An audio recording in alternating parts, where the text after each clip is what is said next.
ওই গাড়িটা রাখা আছে। কি শুনলেন? গুলির রাউন্ডের আওয়াজ শুনেছি। আওয়াজ শুনে আমার ছেলে ওই যে স্টেটমেন্ট দিচ্ছে, ওই দিক থেকে ব্যাক করছিল। আমার ছোট ছেলেরা অফিস থেকে ব্যাক করছে। আমার ছোট এক্স্যাক্টলি কটার সময় হয়েছে ঘটনাটা?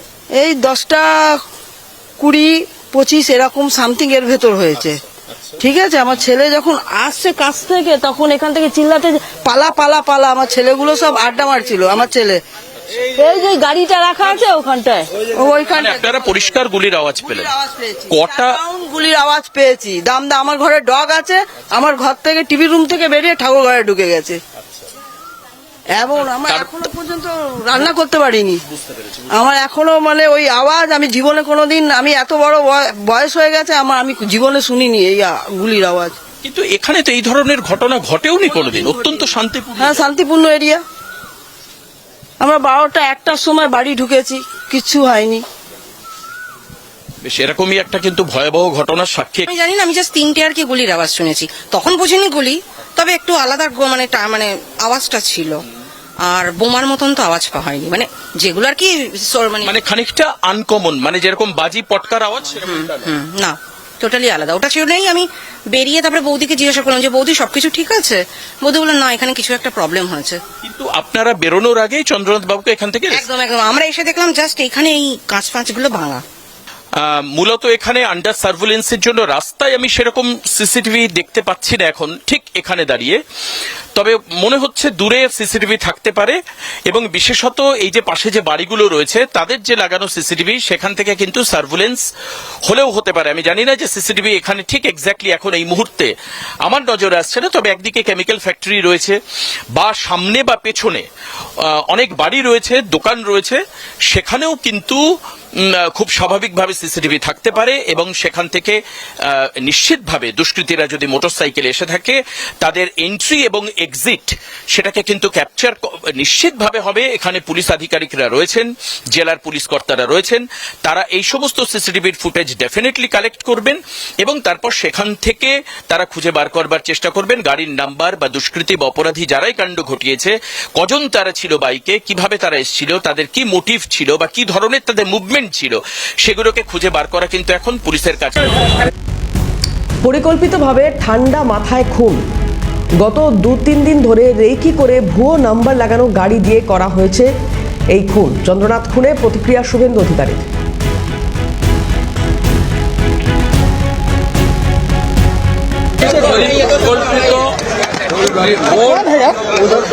কোল্ড ব্লাডেড মার্ডার মানে পূর্ব পরিকল্পিত ঠান্ডা মাথায় এই খুন সংঘটিত করা হয়েছে। আইজি এডিজি আমাদের যেটা বলেছেন, বিজেপির মুখ থেকে বলেছেন যে গত 2-3 দিন ধরে রেকি করে একটি ফলস নাম্বার প্লেট লাগানো গাড়ি নিয়ে এটা করা হয়েছে। তারা এটার নিষ্পত্তি করবেন। আমরা গোটা রাজ্যে বিজেপি কর্মী সমর্থকদের বা বিজেপি বিধায়ক সাংসদদেরকে যারা সহযোগিতা করেন তাদের প্রত্যেককে অনুরোধ করব, আপনারা কেউ আইন হাতে তুলে নেওয়ার দরকার নেই। আমরা সরকারে এসেছি, আমরা 2-3 দিনের মধ্যেই সরকার বিজেপি দায়িত্ব নেবে। আমরা যাতে অভয়ার মতো বিচারহীন না থাকে তার ব্যবস্থা আমরা করব। স্বপন দাশগুপ্ত পৌঁছেছিলেন তিনিও ঘটনাস্থলে, কি বলেছেন শুনব। Was a person I have worked with very closely over the years in different political campaigns. His was not an accidental death. It was a pre-planned political assassination. It was a murder whose fingerprints, I'm sure, will lead right to the top of a defeated party which cannot accept, which cannot reconcile itself to a devastating defeat in the elections. But Chandra was at the heart of Shubhendu Adhikari's political office. And therefore this was a very carefully targeted assassination. It was an assassination of those who knew exactly the importance of Chandra, who knew his route where he was going home, and they selected him, and it was planned accordingly.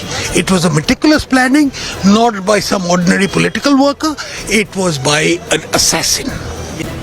মাননীয় কেন্দ্রীয় মন্ত্রী সুকান্ত মজুমদার তিনি কি বলেছেন শুনবো। Police is investigating the matter. आप धैर्य रखिए, कार्यकर्ता को हमने बोला कि धैर्य रखिए और पुलिस पूरा व्यवस्था लेगी। डीजी साहब आए थे खुद और डीजी पुलिस ने जो बताया, इन्वेस्टिगेशन बहुत दूर तक गया है, किसी को बख्शा नहीं जाएगा। लीगली जो प्रोसीड्यूर है सबको कानून के दायरे में लाया जाएगा, एक भी नहीं बचा।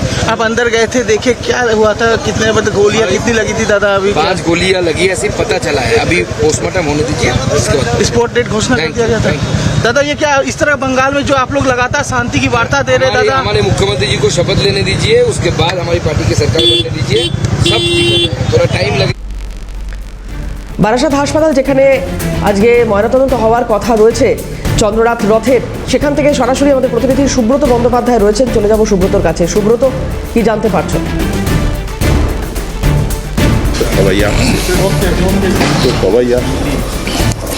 দেখো, গতকালের ঘটনার পরে গতকালের চন্দ্রনাথ রথের মৃতদেহ বারাসাত মেডিকেল কলেজে ময়নাতদন্তের জন্য আনা হয়। তুমি দেখতেই পাচ্ছ সে ছবি, কারণ সে কেন্দ্রীয় বাহিনী ইতিমধ্যেই বারাসাত ময়নাতদন্ত যে জায়গা মর্গ, সেই মর্গটি ঘিরে রেখেছে যাতে কোনো রকম অপ্রীতিকর ঘটনা না করতে পারে। ইতিমধ্যেই সুদূর সুন্দরবন থেকে চলে এসেছেন এক বিজেপি নেতা চন্দ্রনাথ রথ, যিনি মারা গেছেন। তারই সমসাময়িক তিনি চন্দ্রনাথ বাবু সম্পর্কে জানেন। আমরা প্রথমেই জেনে নেব তিনি কিছুক্ষণ আগে এসে পৌঁছেছেন। আচ্ছা, গতকালের ঘটনা যথেষ্ট মর্মান্তিক, এবং এই ঘটনাটাকে কি বলবেন? এ একটা পরিকল্পিত হত্যা, পরাজয়ের আক্রোশ সাধনের জন্য এটা করা হয়েছে প্রাথমিকভাবে আমরা এটা মনে করি। আচ্ছা, এটা কি কারণে তাকে হত্যা করা হলো এবং কেনই বা হত্যা করা হলো? প্রাথমিক তদন্তে আপনারা কি জানতে পারছেন পার্টি দলের পক্ষ থেকে? এখন তদন্ত না হলে কিছু তো বলা যাবে না সবটা, তবে এটুকু বলবো যে শুভেন্দু অধিকারী ব্যক্তি, রাজনৈতিক নেতা, তার ভাইয়ের মতো আত্মসহায়ককে হত্যা করা হয়েছে পরিকল্পিতভাবে। যেটা আইনানুগ হবে হওয়ার সেটা হবে, এবং শুভেন্দু অধিকারী যথোচিত তদন্তের ব্যবস্থা ভারতীয় জনতা পার্টি করবে।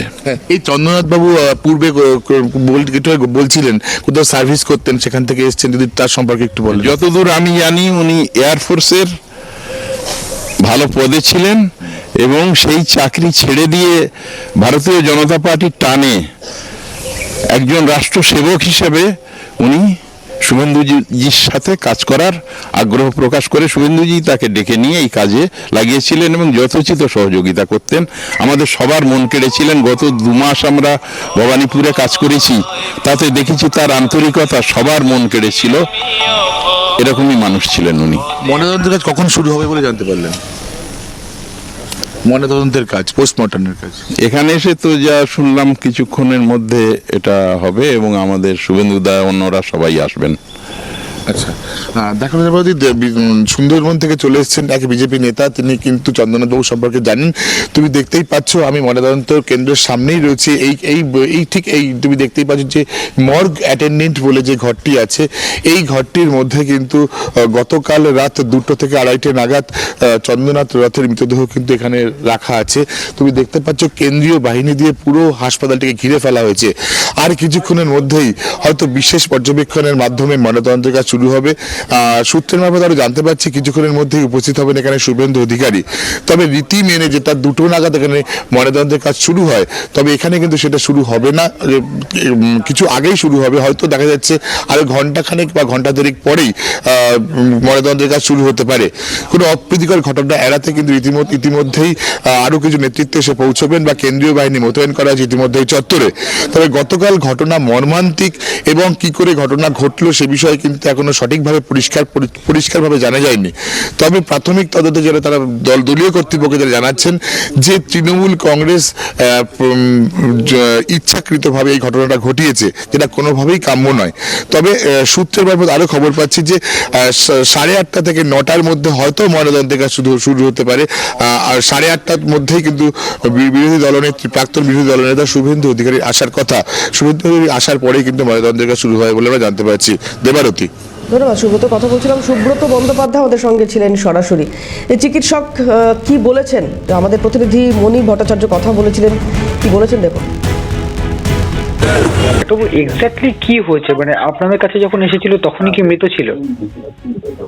যখন আমাদের কাছে এসেছিল তখন তো অলরেডি ডেড। আরেকজন হচ্ছে মানে ওই চন্দ্রনাথ রথে আর কি, ও তো ব্রড ডেড। ওর বুকে 3টে গুলি লেগেছে বাঁ দিকে। বুকের বাদিকে 3টে গুলি লেগেছে? হ্যাঁ হ্যাঁ হ্যাঁ। কপালে মাথায় কোথাও লাগেনি? না না, বুকের বাঁ দিকটা, ঠিক আছে। ওকে। আর এখন ডেথ কেয়ার দেওয়ার সময় দেখা গেল যে পিঠের পেছনেও একটা লেগেছে, হাতেও একটা লেগেছে। সেটা তো অবভিয়াসলি লাস্ট মুহূর্তে যখন ডেথ কেয়ার দেওয়া হচ্ছে তখন ওটা দেখা গেল। তবে সেক্ষেত্রে 5টা গুলি লেগেছে? 5খানা গুলি লেগেছে। বাপরে। ওকে, দেন? আর ওর যে ড্রাইভার যে ছিল তার right lung, right abdomen, right arm 3টে গুলি ওর হাত ডান দিকে লেগেছে। ওই ছেলেটিকে আমরা রিসাসিটেট করে একটু সুস্থ করে ওখানে আমরা অ্যাপোলোতে শিফট করি। ওকে। আর একে তো আর কিছু করাই যায়, ডিউটি এসছি বন্ডেড। ওকে। আচ্ছা, আমার একটা জিনিস জানার, সেটা হচ্ছে এক্সাক্ট কটার সময় ঘটনাটি, যখন আপনাদের কাছে যখন আমাদের হাসপাতালে পৌঁছেছে ওই ধরুন 10:30 এরকম সময়। আচ্ছা ডাক্তারবাবু, আর একটা শেষ প্রশ্ন আমার, সেটা হচ্ছে যে যখন পৌঁছেছে তখন একটা হিউজ লোক নিশ্চয়ই ছিল, কিন্তু যে বিষয়টা না না, তখন লোক ছিল না। ওকে নিয়ে এসছে তো, ওর গাড়িতে 3জন ছিল। হ্যাঁ। ড্রাইভার ছেলেটিকে শুট করেছে তখন আরেকজন সে পেছনে ছিল। ও কোনো রকমের গাড়িটা নিয়ে এখানে এসে দৌড়ে আমাদের কাছে ঢুকেছে, বুঝতে পেরেছেন? তারপর তো পুলিশ এলো, তখন বাকি লোকজন সব এলো। কিন্তু যখন ওরা এসছে প্রথমে তো এসে তো অলরেডি যে চন্দননাথ রথ তো মোটামুটি নো মোর। ওকে, তাহলে যেটা আপনারা সন্দেহ করছেন বা যেটা আপনাদের এখনো অবধি মনে হচ্ছে যে বুকের বাদিকের পাঁজরে গুলি লাগাতে মৃত্যুটা হয়েছে। একদম সোজা হার্ট ফুটো করে বেরিয়েছে গুলিটা। গুলিটা হার্ট ফুটো করে বেরিয়ে গেছে, রাইট? ওকে ওকে।